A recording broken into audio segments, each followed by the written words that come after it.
Hey guys, my name's Aaron McManus, and you are listening to the Battle Ready podcast. I'm here with my dad, Erwin Raphael McManus, and I want to just talk about two different things. One, we have a new book. I say we, but really my dad has a new book coming September 14th.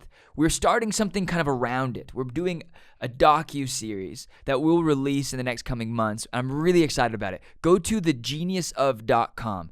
Go to it now, sign up to get all of the first information, all of the first links, all the connection points, everything that we're doing with the Genius of, thegeniusof.com. Go there now, okay?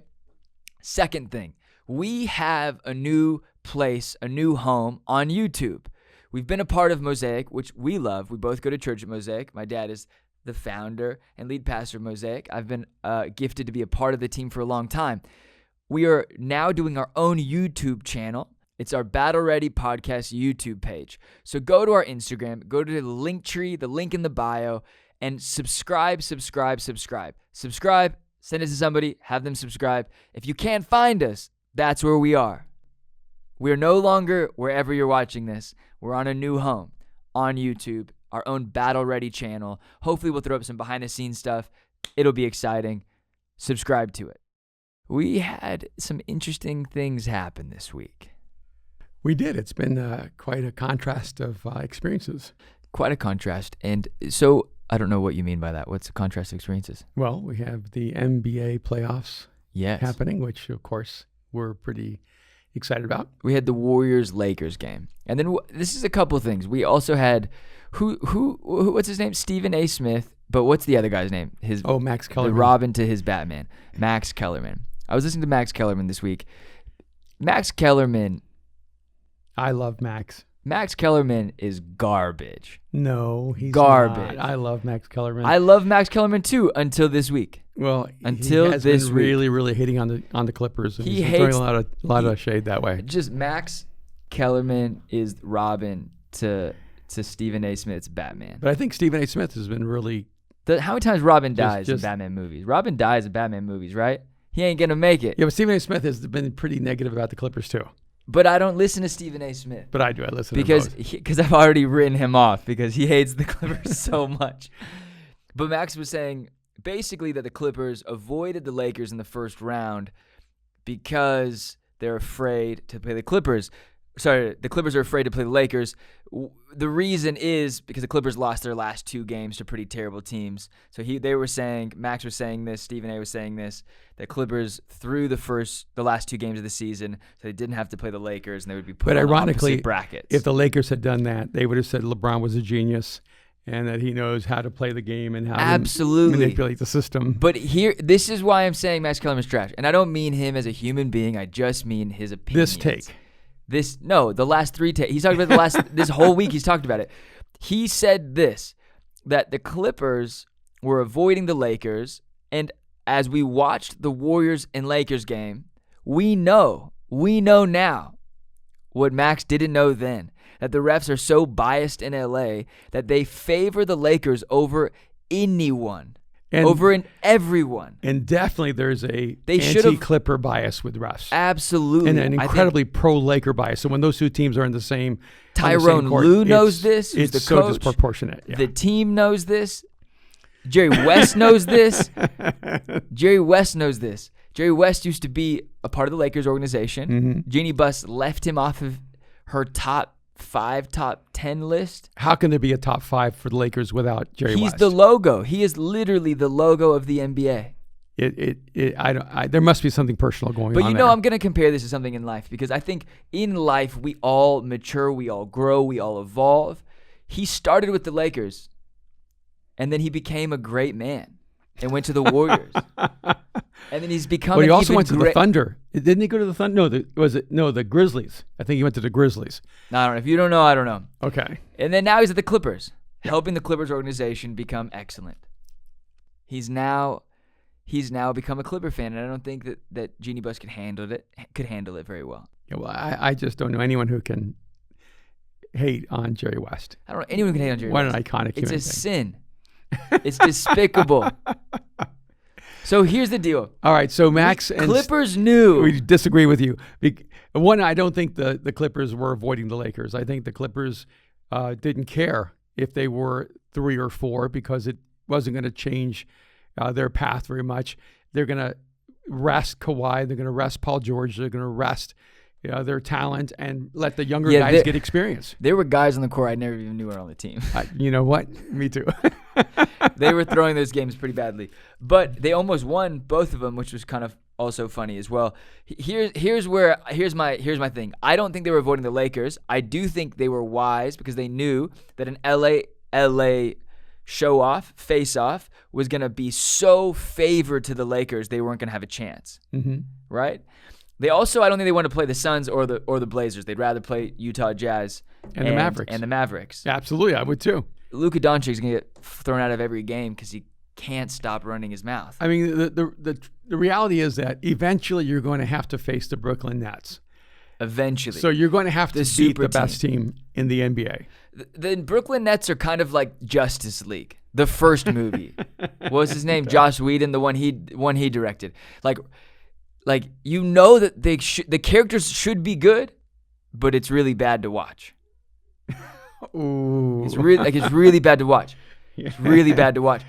I love Kyrie, KD, James Harden. I love all of them. That is one hot mess of a franchise over there.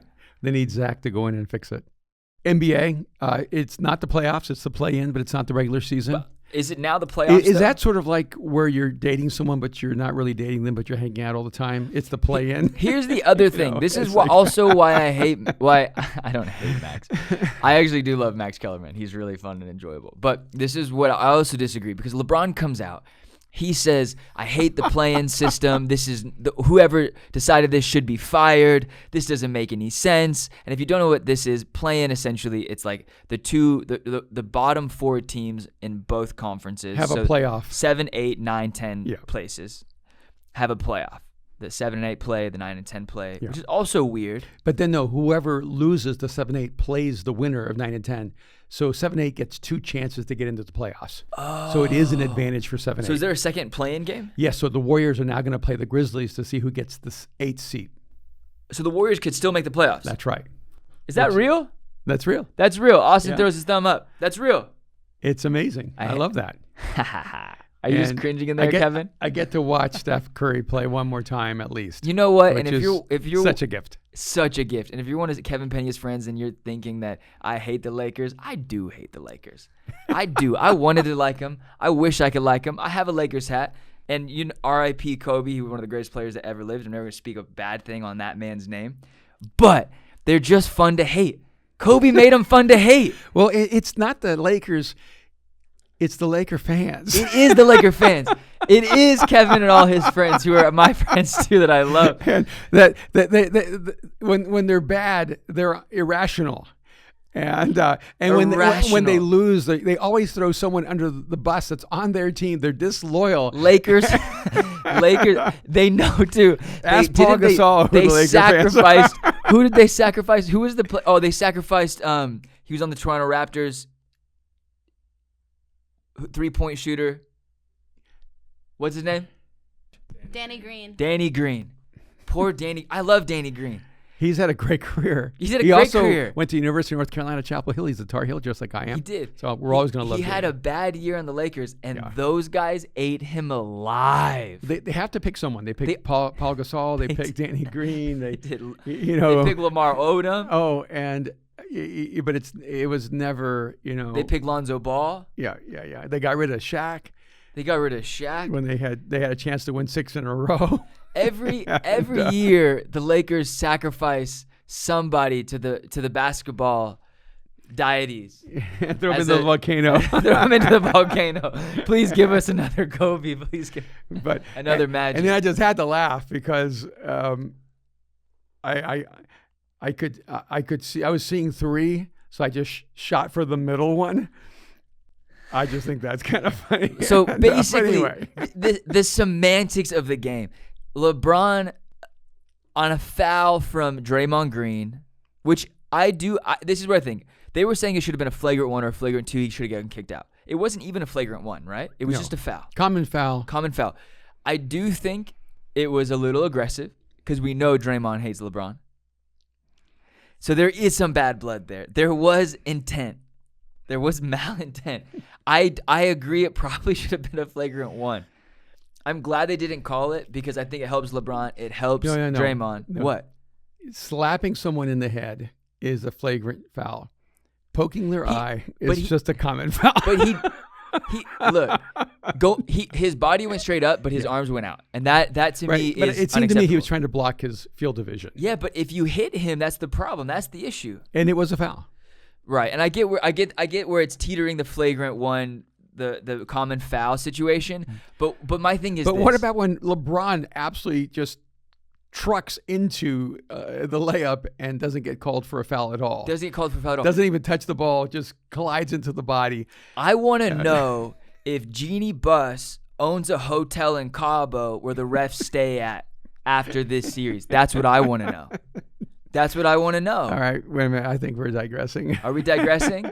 Are we gonna pull any principle out of this? Well, I can't get fined by the NBA. No principles at all. If you've made it this far, 10 minutes in, we are very grateful. Let's go into some real stuff. Yeah.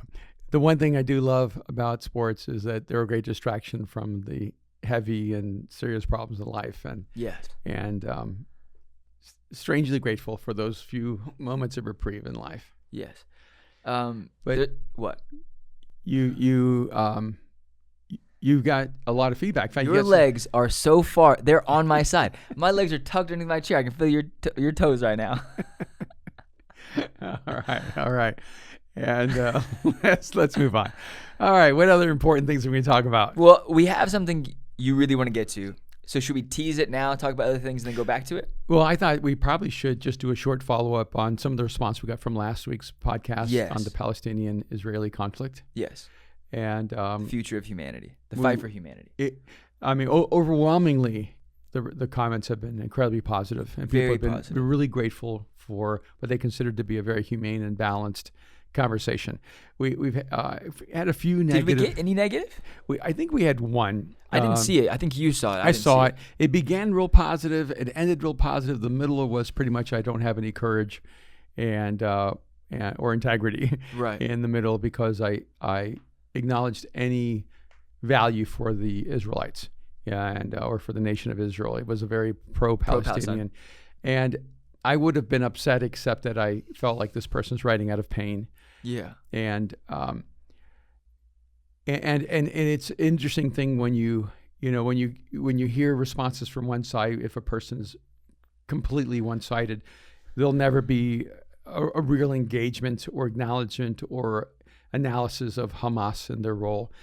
And if you are only engaged on proving that Israel's 100% right, you only talk about Hamas and their role. Yeah. And so it's challenging because the information you use in many ways is the best window into your own perspective and your own position. And one of the challenging things is to be able to look at a situation and not have the conclusion at the beginning. Right. Because if you have your conclusion at the beginning, all the information that you process is filtered in or out based on bias. One thing that I found really interesting, and not to just throw people under the bus by any means, or like openly critique people, because I think if I meet people, like I say I hate the Lakers, but if LeBron James was in here and he was like, oh man, I just want to be on Battle, I'd be like, yes sir, yep, thank you so, I love you LeBron. You're the best. I love you. I would find You're that the greatest Lakers athlete in the world. I would dig some stuff out. I'd be like, LeBron, I've always thought about you as the greatest athlete of all time. I would cower in that moment.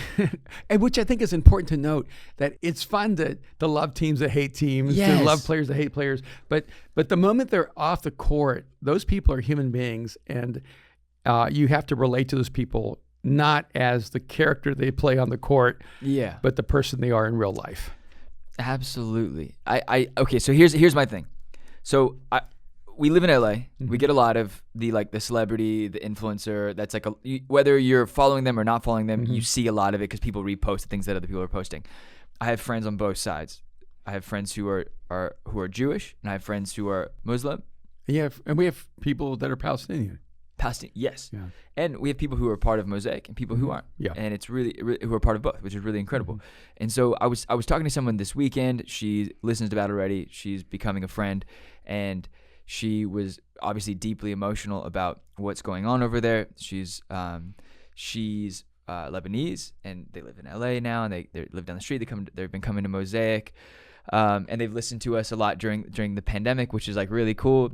That they're actually like super open to kind of hearing but what we're talking about. But we were talking, and I was like, look, she sends me really great videos because I asked her to, and she's like, we opened a really great dialogue. She's something really like a really positive text about our last podcast, being like, thank you for talking about both sides. And I am seeing more of that now, being like, whether I'm like, I have a friend who's also a really great person who is Jewish, and her and her boyfriend are my friends, and she was talking about, she's like, I'm Jewish, but I also have friends who are Muslim, and she's like, I'm talking about it from the perspective of people need to stop blowing each other up. People need, like, she's having more of an open-minded conversation, but also going like, this isn't okay and this isn't okay, and we got to call it what it is, and we got to make some changes. But one thing that I was talking about was like, celebrities on either side seemed very skewed. Like a lot of the infographics and the posts on Instagram and the stories, they were really, really, really asymmetrical to one side. Yeah, it was Palestine has never done anything wrong. Land is stolen from them, and the Jewish people are trying to kill us and murder us, and they are the actual terrorists. And it seemed like for a moment, popular opinion was leaning very, very, very, it has very much moved in that direction, and almost anti-Semitic, in a way. It's odd. It doesn't become anti-Semitic when you're dealing with the nation of Israel. It's described as anti-Semitic if it's acts of violence against Jewish people in other countries. Right. But for some reason, it isn't really described as anti-Semitic if you are anti-Israel as a nation. Right. I'm not saying that makes any sense to me. I'm just saying that's my observation. And that seems to be the posture of a lot of people, especially in like the major cities on the coast. Right. So the Hadids posted something, Bella and Gigi, models, influencers, whatever. They're local LA people. They were posting stuff pro-Palestine. Yeah. Look, I get backing. But it wasn't just pro-Palestine. It was like, it was definitely anti-Semitic. Definitely anti-Semitic, definitely anti-Israel. Yeah. Israel terrorists. Jews are trying to hunt Palestinians, trying to kill everybody. It was pretty heavy stuff, but it was branded with like a sugary coating, like beautiful branding, beautiful infographic, like very clean. And I was like, this is so interesting. This is brainwashy stuff, crazy stuff. So I said to my friend, I was like, look, if you're reposting the Hadids, and not that she was, I don't think she was, but I found it through somebody else. If you're reposting these people are social influencers. Not that they don't get to have like their opinion, but whenever you claim that one side is completely and unanimously right and perfect, you can't trust that opinion. Right. Because this has been a problem for thousands of years. Both parties are at fault to some degree. And not in every situation, but I think in the overall like destruction of each other, they have a part to play, and they've played a role in each other's destruction. Yeah, and I don't even know the psychological effect.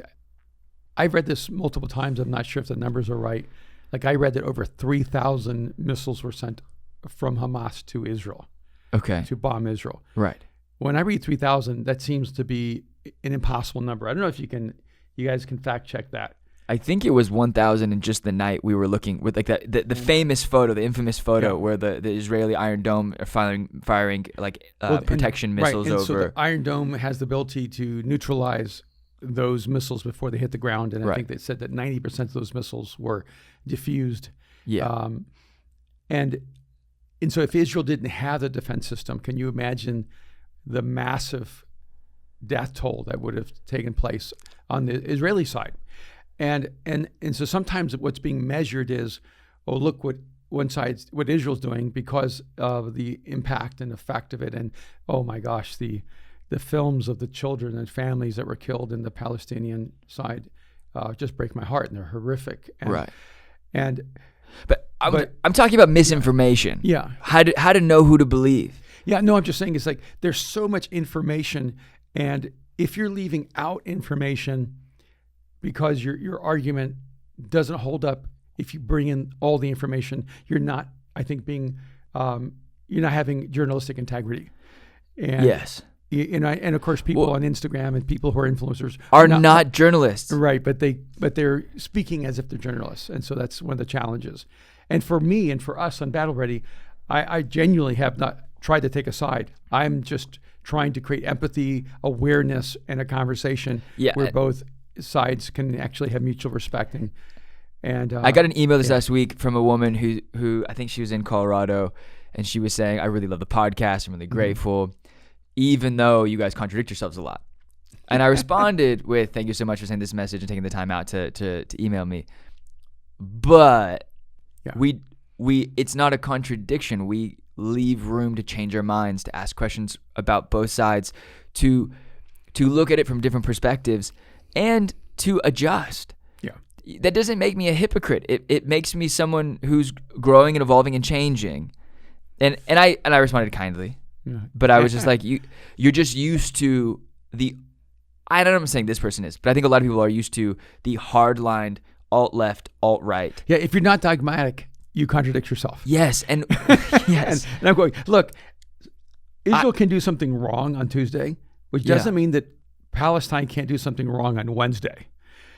100%. And you have to be able to look at things and be honest and objective, as objective as you can be, and say, just because you're pro-Israel doesn't mean everything Israel does is right and everything Palestine does is wrong. Just because you're pro-Palestine doesn't mean everything Hamas does is just or right, and that everything Israel does is wrong. Right. You have to elevate your thinking beyond such dogmatic frameworks. So when you so back to the misinformation, when you look at like Abella Hadid's post about this, like this really like clean branded infographic on how basically Israel is evil, Jews are evil, Palestine is perfect.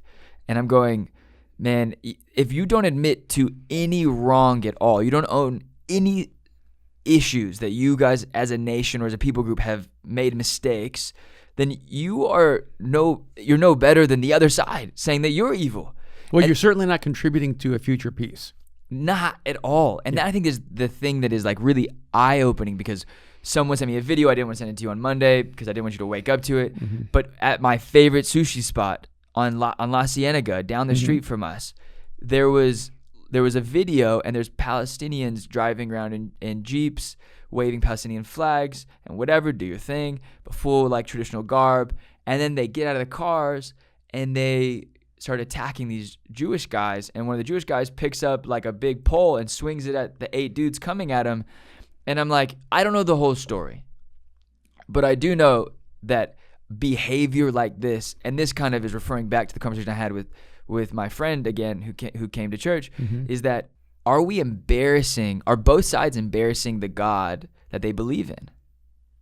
Are we an embarrassment to God? Yeah. And when this is beyond which God is right or which God is real or who owns the land. You're just now at a place where you're embarrassing yourselves to the thing that you're supposed to go to the world to help to understand. Yeah, and those 8 guys beating up the one Jewish guy, they're not helpful to the Palestinian people at all. No. They're hurting their cause, not helping it. And in the same way that if 8 Jewish guys went to a Palestinian and beat them up, you're actually making the other side's argument better and not your own. And I said it to my friend. I was like, every culture has their troublemakers, the people who are going to look for a fight and going to go attack each other. And it seems like the news or the social media news or whatever it is, it's like it's always skewed. You're never seeing the full argument on any platform. How do we know what's real, what's not? How to not be played by our emotions or the algorithms that are feeding us information? Because that's what it feels like even more than anything else. Yeah. So I want to be clear: if you're a Palestinian, if you're a Palestinian Christian, a Palestinian Muslim, a Palestinian atheist or agnostic, you're welcome at Mosaic. We love you. 100%. If you're Jewish, if you're an Orthodox Jew or a progressive Jew or an atheistic Jew, a secular Jew, you're welcome at Mosaic. Yeah. And we want to create a space where, that's the world we have to imagine and work for, where Palestinian and Jews and people of every nation can come together and be family, be community, and treat each other with love and respect. Yeah, it's really tough. So I think the second part to if you haven't listened to the last podcast, listen to it. Check out this part afterwards. But essentially, on last Friday, we talked a lot about what's going on in the world, and now it's really hit New York City, it's hit Miami, it's hit Chicago, it's hit LA, where people on the street are fighting. And I think it's just we're in a kind of a scary place with it. Definitely praying for everyone involved. I don't even know how to talk to some of my friends about it, And I think, and one of our friends in the group that was talking said, I don't really know how to have an opinion on this because he's like, I feel so far removed. Yeah. And then my friend said it's very similar to BLM, and I'm like, no, I think it's even crazier because BLM I think is a solvable issue because it's we've been doing this for 300 years in the U.S. Mm-hmm. This is something like 3,000 years old. You know what I mean? Yeah, or at least 2,000. And so at least 2,000. And so it's like it becomes. I'm like, can you solve a problem that's lasted forever? Yeah, and that is rooted in multiple layers of complexity from disputed territory to disputed holy land to disputed religious beliefs to disputed Can I ask you a question? abuse and violence. Yeah. Can you solve a problem that's lasted for thousands of years? Yes, you can. How? Not easily. How? I think that, first of all, what you have to recognize is that usually what you're fighting about are not the real problems. Okay. That there are fundamental problems that have to be solved, and they can only be solved if the value, rights, and dignity of the other side are held at 100%. So I'm going to ask you again. Can you solve a problem that's lasted for thousands of years? And My how? answer again is yes. How? You have to care about the other side's win as much as your own. And that's the stand. That's the standoff, is that both sides are win-lose. Yeah. Or lose-lose. They'd rather both lose than to have the other side win. And should either one win? Yes, because there are innocent civilians everywhere who are suffering because governments, politicians, military leaders, ideologists, dogmatic authoritarian leaders can't resolve their issues. I have a question. As like a taxpayer in the U.S. and I have paid taxes. I'm paying taxes right now. And remember, the more taxes you pay, it means the more money you made. Yeah, I'm grateful. I'm blessed. I'm not complaining. I have two bones to pick with the university system in the U.S. They don't teach you taxes unless you're going to become an accountant. You should learn that in high school. You should learn it in high school 100%. Yeah. You should go from middle school to high school to college. Tax 1, tax 2, tax 3. 10th grade. I've paid more taxes than I've learned about taxes. Mm-hmm. Oh, and if I can, if you're listening right now and you're a parent, yes, let me tell you what you need to do if you have a kid that's under 18. Yeah, what? You need to go to the bank right now, open up an account in their name, get them a credit card, put $1,000 in that account, and start spending. Or $100 if you can't do $1,000. Yeah, $100. $100. It doesn't matter, and then start spending money on that credit card every month and paying it off on time. By the time your child is 18 or 21, they will have the credit rating to be able to buy a house or buy a car or get an actual loan that they need. The loan they need. And so start now. If your kid is 10 years old, it's not too soon. Right. And some of you are listening in your 20s. Pay your phone bill off with that credit card. Yeah. The most important things to learn before you're out of high school is how to do your taxes, how to have the highest credit rating possible, and how to manage your money. So here's my thing. Yeah. I pay taxes. I hate so much that we fund any country, not Israel. Israel's just an interesting thing because it's bringing up the point. I hate that we're providing weapons, missiles, military around the world. It bothers me. I don't hate the military. I really respect the military, but I don't like the actual function of missiles and bullets and guns and tanks and things that we're obviously giving other countries massive amounts of. Yeah, it becomes an issue. It seems like across the world we pick smaller countries to have big wars. Because sometimes you wonder, is it really those countries fighting, or is it the United States and Russia fighting, or the United States and China fighting, or Great Britain and the Eastern Bloc? Right? It's like a lot of times it seems like smaller countries become the territory from which larger nations are having their wars. Yes, and we need to ask big questions about the ethics, the morality, and how to change that aspect of of the kind of the global dynamic of war. And that brings me to this, because I don't want you to. It isn't me being anti-Israel at all. It's just me going, as a taxpayer, I go, I really don't want to fund wars. Like, I understand the necessity of protection and having a military, and I know that the U.S. does a lot of good. It also does a lot of bad. This is a situation that our next topic, because the U.S. has been notoriously involved in Central and South America's politics. Yes. Since probably the 50s, 60s. Mm-hmm. You were born in 58. Mm-hmm. You immigrated to the U.S. when kind of not by choice, because you were going back and forth. You'd go back to El Salvador, spend summers, spend time with your mom, spend time with your grandparents. Yes. And then when the wars broke out in El Salvador, you couldn't go back to your grandparents anymore. Yeah, no, I grew up seeing American engagement and involvement in foreign policy from a different perspective, because I'm an immigrant. Right. And anybody who knows me knows I love this country. I'm incredibly grateful to live here. Yeah, I think that's... Yeah, we both do. Yeah. We talk about it all the time. We're like, we live in a great country. Yeah, we're grateful. Like, I can live anywhere in the world pretty much that I want, and I want to live here. Yes, that's So let me be really, really clear about that. Yeah, we're just talking about the betterment and maybe some of the. We gotta like my ask nation, some questions. I'm a dual citizen, citizen of this country, citizen of El Salvador. El Salvador was where I was born. It's my first citizenship. And we had like this one-day war, I think it was against Honduras. Honduras. And I remember specifically hearing the United States doesn't get involved in regional conflicts, And so when Honduras attacked El Salvador, the United States did not get involved. When El Salvador won the war in one day and took over Honduras, the United States got involved. And didn't they take over part of Guatemala as well? I don't remember the details. Okay. It's been so long. Yeah. And but I just remember as a kid paying attention to this going, the United States only gets involved if it's economically beneficial to them. What were they growing in Honduras? We had companies there like Chiquita Banana. In Honduras, right? Yeah. And just not as much in El Salvador. And right.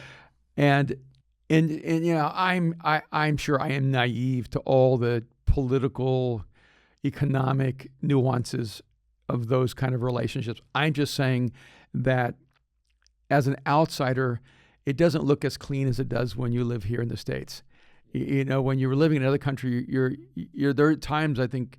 By the way, El Salvador actually applied to become a state of the United States of America. Did it? Yeah, and we were turned down. So we did not get the rose. No, we did not get the rose. We wanted to be the Bachelorette, and we did not get the rose. And think about the problems that would have been solved if the United States had allowed El Salvador to become a state.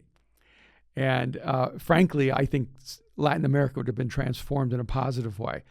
Because whether we like it or not, with all the negative sides of the United States, it's actually usually a really good thing when this kind of government now shapes the future of a people.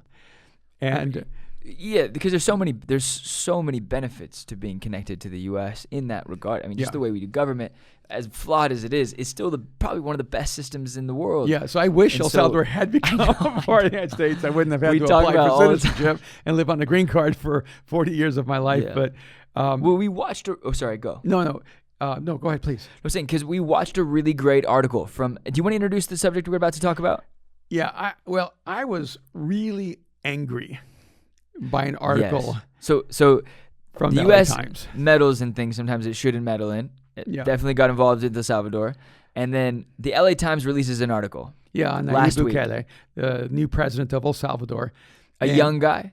Oh, he's so young. He's in his 30s. He's super hip or as we would say, super cool. He's super cool. He's often photographed with his presidential hat he's with got a backwards. baseball cap on backwards. He wears blue jeans and tennis shoes and t-shirts. He does interviews with YouTubers and big internet people in Latin America. He's a marketing guy. He is a marketing guy. Yeah, and his wife is amazing. She's elegant. She was a ballerina. Yeah. They're beautiful parents. I think they have a little girl. She's beautiful, and they are El Salvador's version of John and Jackie Kennedy. Incredible. And it's it's a love affair with a leader that El Salvador's never really had. Never had. And then I see the LA Times, and their title of their article is El Salvador's millennial president is a man with one vision, power. And when you talk about Max Kellerman being trash, because of what he said, Yes. I was so angry thinking I stopped ordering the LA Times years ago because I felt it was trash. Yeah. And I ordered it for years because I believe in all things Los Angeles. Right. But I'm like, this would make the National Enquirer proud. And you can't say you have objective journalism or an objective article in World and Nation when you're basically saying this man has one objective power. How did you come to that conclusion, by the way, LA Times? Well, but let's go. You want to rant? You want to rant? Go. No, I don't want to stop it. You were about to go. No, we'll get there. Here's the thing.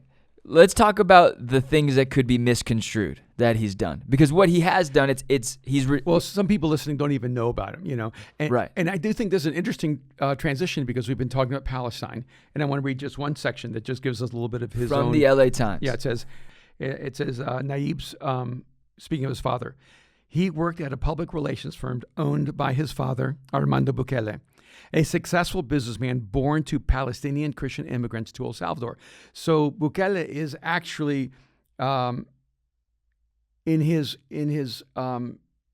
ancestry, a Palestinian Christian. But then it goes on to say, Armando Bukele's politics were clear. A convert to Islam who founded El Salvador's first mosque.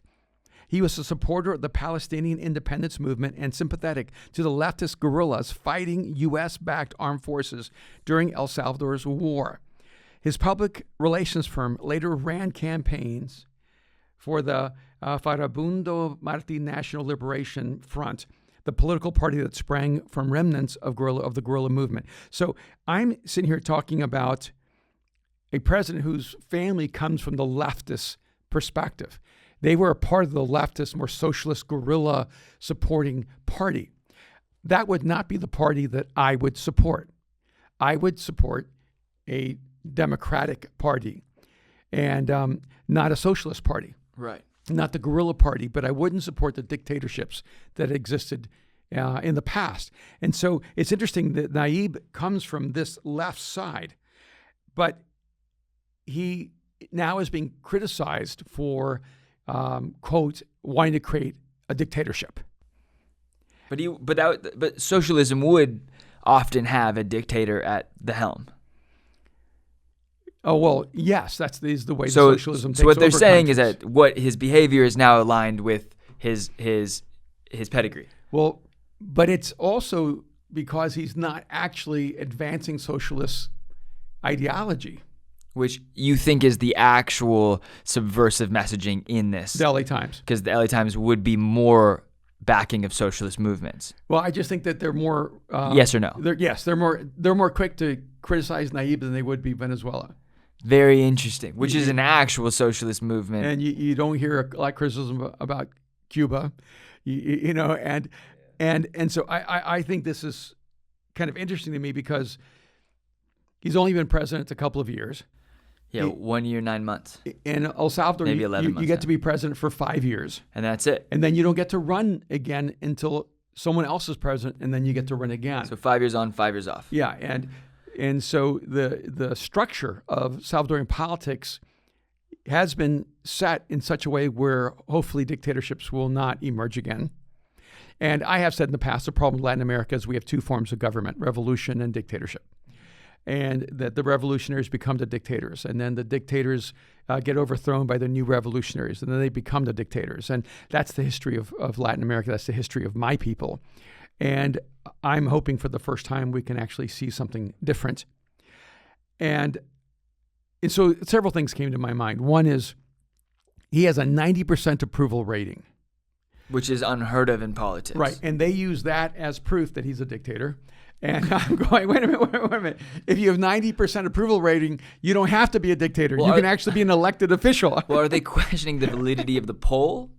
No. Or are they questioning it doesn't make sense, because if the people are actually voting that 90% of the people are saying he's great. I think it's the elitism of American liberalism that says other countries can't think for themselves.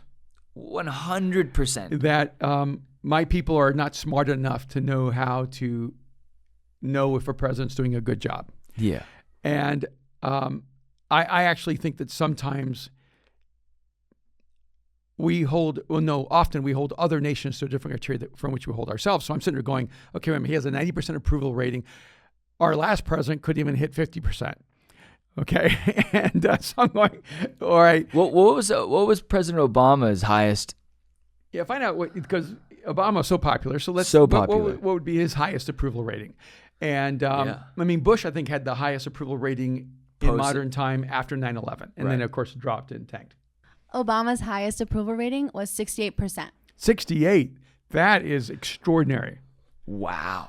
And it doesn't even touch. That's a D. 90%. That's a C minus. It's a D. Yeah. So the best we get is a D, and the Salvadorian president in less than 2 years has an A. Now, when you have an A, you cannot write an article that has any credibility saying he wants one thing, power, and that he's trying to establish a dictatorship and he's destroying the country. So can we talk about the reason why he did one thing that he did a few things. He did a few things that would make a democratic system uncomfortable.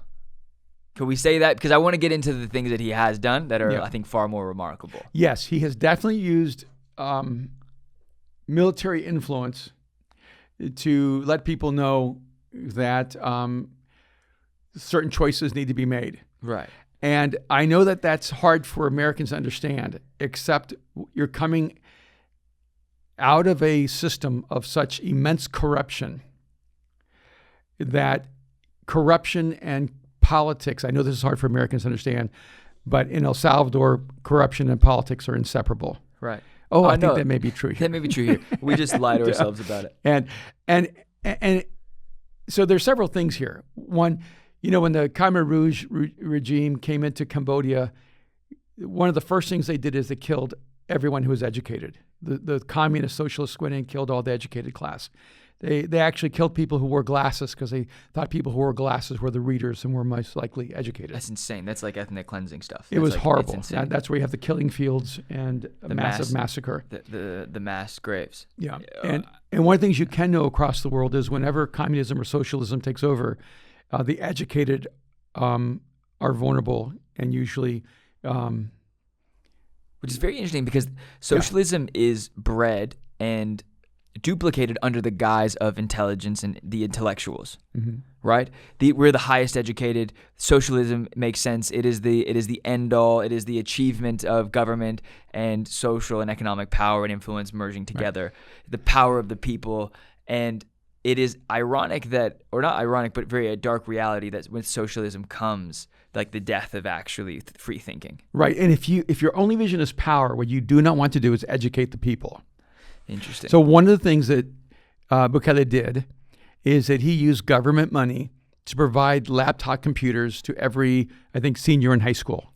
And I think it was high school students. Every high school student, and is actually in the process of making sure every child in the country has a laptop. Yeah. So we were reading about it right before here. So he made a commitment to provide the youth with education tools. So he gets all high school students laptops and said they need it the most because they will be in the workforce the soonest. Right. And so if you're trying to establish a power center where you're the authoritarian leader, you don't educate. You don't educate the people. Right. That's the last thing you want to do. You don't want to educate the masses. So clearly he's using his power. And by the way, every world leader wants power. Joe Biden wants power. Donald Trump wanted power. Barack Obama wanted power. George Bush wanted power. I can go back to every president. And you become president because you want to use power. The question is not whether presidents want power. The question is, what do presidents want to do with that power? Yeah. and I don't want to get into what each president did, but I want to say this. So he provides high school students with computers. He's now on a progressive mission to essentially get all of the young people under, I think, 4th grade with tablets, because he said tablets are easier for young people for children to use. That's right. And one of the ways you pull people out of poverty is education. He also goes in and goes, these weren't donated, they weren't given. He goes, we bought them with tax dollars. We are educating the people with people's finances. And so what an amazing thing to do as a government. Amazing thing to do as a government. We are so privileged that we actually go to schools that have computers, that have Macs, that have Microsoft-driven computers. Like the fact that we have this readily available in a lot of our schools is incredible. Yeah, and during quarantine, I read that in New York, one of the problems with homeschooling or online they couldn't schooling afford is tablets. There are thousands of kids that couldn't afford tablets. In our progressive, advanced country, kids in New York, one of the wealthiest cities, didn't have the technology to go to school during the quarantine. It's insane. And so you have this small country of 6.5 million people, and the president's trying to provide the technology for the next generation to be free of the oppressive nature of poverty and illiteracy. So they don't mention that in the LA Times article, which I find is very interesting. Well, they certainly don't make that a center point of what he's trying to do, because it doesn't match the title, that his vision is power. Right. Maybe his vision is empowerment, and he knows you have to reclaim the power to give the power back to the people. So I can't believe I'm advocating for Tucker Carlson, but we're kind of deep diving on some interviews with the president of Salvador. I can never say his name, Nayib Bukele. Yeah, very good. So he does an interview, sit down with Tucker Carlson. He doesn't answer a single one of Tucker Carlson's questions. He kind of talks essentially about what his agenda is with being the president of El Salvador. I thought that was really interesting. And I thought it was cool that Tucker Carlson actually sat down with him. I think it was earlier this year or late last year. Yeah. And they talked through essentially how it was one of the murder capitals of Latin America. Well, I mean, San Salvador has had the highest murder rate in the world. Right. And when you look at El Salvador, only trailed by Nicaragua and Honduras, which are the neighboring countries.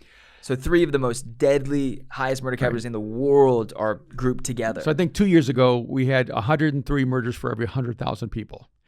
And then I think a year later, with Nayib, it went to 50 murders for every 100,000 people. Now it's at 20 murders for every 100,000 people. And they had their first day with 0 murders in the I think in the modern history of the country. Of El Salvador. That's like 60 years or something like that. And I think there was 8 days without a murder. I know that doesn't sound like a lot if you're listening here, but frankly, I don't think that happens in the United States at all. That does not happen in the south side of Chicago or in South Los Angeles. You have to remember, this is the epicenter of MS-13. This is the epicenter of some of those violent, most notorious gangs in the world. So he does a huge thing where he reforms the prison system and the way that it functions so that there isn't this essentially like mafia being run from the prisons. Right. Solves that problem, reduces murder by 70%. In the country, which 70%. Is extraordinary. And then what I loved what he said on Tucker Carlson was he breaks it down. He goes, look, I understand why everyone was leaving, because they're talking about illegal immigration. Right. So Tucker's trying to get him to advocate for illegal immigration. And what I loved about it. Yeah, Tucker's really wanting to press an agenda of we don't want illegal immigrants here. And what I loved about Nayib Bukele was that he goes, yeah, it makes sense why everyone wanted to leave. It was horrible if you stayed. You would be murdered, or you would be in a situation where someone that you love would be murdered. So of course you'd want to leave to go to a country where even at the risk of death, you'd want to leave and go and send money back to the family that couldn't get it out. Yeah, he said that basically our economic system in El Salvador is we sneak into the United States and work our butts off and then send money back home. Yeah, and he goes, that's not a good economic strategy for either country. Right. He goes, and most definitely not El Salvador. He goes, he says, what I'm doing now is making the country as safe as possible so people don't want to leave. They can stay, they can build businesses, they can grow the economy, and their families don't have to leave. Families can come back and actually live in a successful economic environment. Right. He said the 2 things he's committed to is security and economy. Yes. He said, if we're going to keep our people, if we're going to stop the migration of our intellectual property and our future generations leaving El Salvador, we need security, we need economy. But you cannot have a vibrant economy until you have legitimate security. Yes. If people are being killed everywhere and robbed everywhere, you're not going to have a thriving, vibrant economic system. And I think 2 things come to mind right here. One, it's just so polarizing. Yeah. that we, and I think it's such a huge contrast to our reality. Most people in the U.S. do not live in a reality where they're in danger every day of their life. Obviously, in some of our most impoverished inner city situations, there is so much happening that we don't know, that we don't hear, that we aren't experiencing firsthand. I know in LA, it's become more widespread, even in places where you would have been safe over the last 15 years. Of now, there's murders, there's situations, there's gunmen, there's XYZ, but we don't live in a reality as Americans where you are potentially could die on your way to work. Most Americans don't live that reality, right? The second thing is that the fact that a country is he comes from, his party is the party of ideas. Yes, right? New ideas, yeah. The party of new ideas, his political party that they're saying is a dictatorship trying to take over the country. So if the party that takes over the country is the party of new ideas, I don't think that's a bad thing. And the question I asked you was, is it dictatorship if the people don't want them to leave? And I think that's what the U.S. is worried about, right? Yeah, and I really want to press in on that because I was trying to think about L.A. Times calling Nayib a dictator after not even 2 years. Right. But we didn't call FDR a dictator when he was elected 4 times and didn't leave and was in the White House died. for 14 years. And yeah, he had to die to leave office. And then he made sure that he closed the door behind him and wouldn't let anyone else run for more than 2 terms. Right. So he knew that was inherently wrong, but he did it 4 times. Yeah, it's interesting. And what we don't call FDR a dictator, and we don't actually write our history saying after or during this season of American history, America was taken over by a dictator. See, if you use the same criteria for Nayib and Bukele, then you need to write the history that FDR was a dictator. Right. And then people are saying, well, Donald Trump was trying to create a dictatorship. The essential reality is that the Republican Party is, by population, way smaller than the Democratic Party. Right. And so the only party that could actually create a dictatorship in America is the Democratic Party. And what's interesting to me, because you have to have certain conditions for it. And so even the conversations about expanding the Supreme Court so that the Supreme Court would become completely democratic, that's a part of a nuanced strategy to create a political party dictatorship.